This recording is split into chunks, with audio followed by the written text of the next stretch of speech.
Hi, in this video I am going to prove the quadratic formula, which looks like this. And a lot of people don't really know why it looks like this, so this is why I'm doing this video. Now, to prove the quadratic formula, we have to write down the quadratic polynomial. And the first step we are going to do is divide the whole polynomial by a.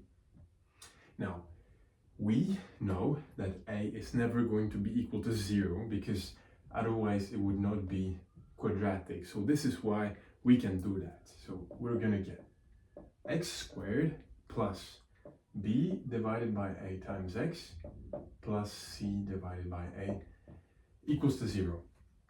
We're going to put c divided by a to the right side. So we say minus c divided by a.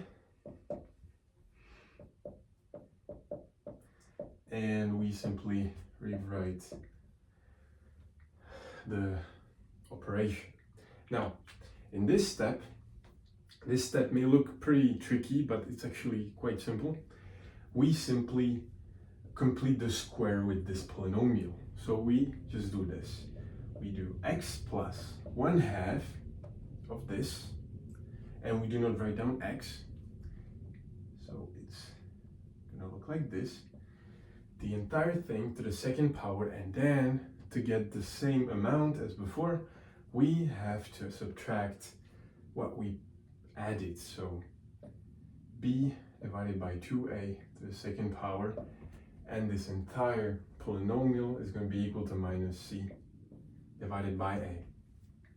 Now, this can look quite tricky, so this is why I'm going to show an easier example. So I think that we have already seen something like this before, x squared minus 4x, and we can rewrite it like this, for example. It's the same as rewriting x minus 2 to the second power minus 4, right?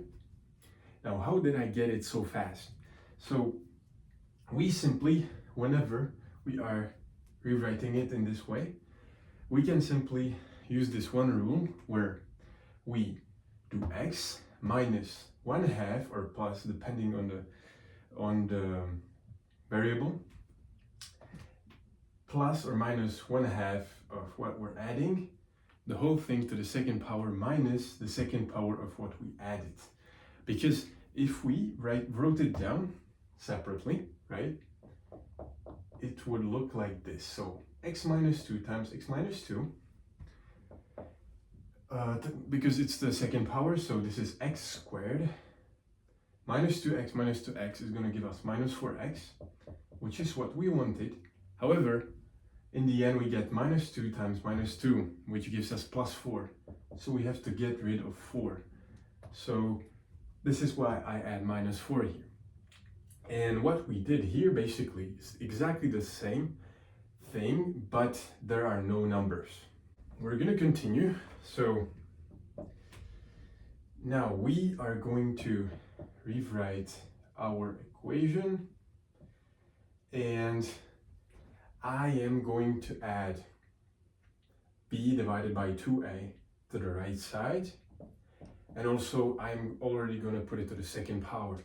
So what we get is b squared divided by 4a squared. I simply b to the second power and 2a to the second power minus c divided by a.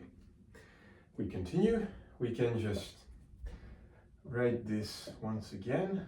B divided by 2a to the second power is equal to, and now this is just like a fraction, so 4a squared, and we get b squared minus, and this is going to be equal to 4ac, right?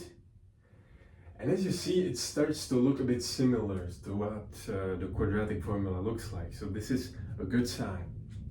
Now, we have this. We want to get rid of the second power, so we just apply the square root and get x plus b divided by 2a. No issues here.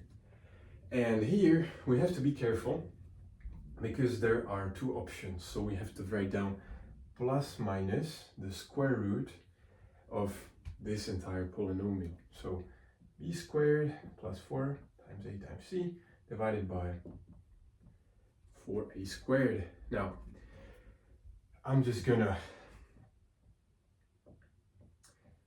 rewrite the equation once again. And what we get is basically, I'm just gonna rewrite it in a way that it's a little simpler for us to read it. So this square root, I'm just gonna leave it the way it is. And for the denominator, I'm just gonna do the square root of it. So it's gonna be 2a.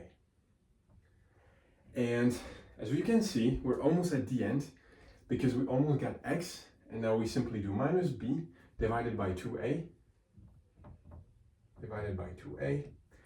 and we get x. So x is equal to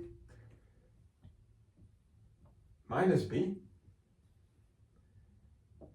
plus minus and the square root of b squared minus 4ac.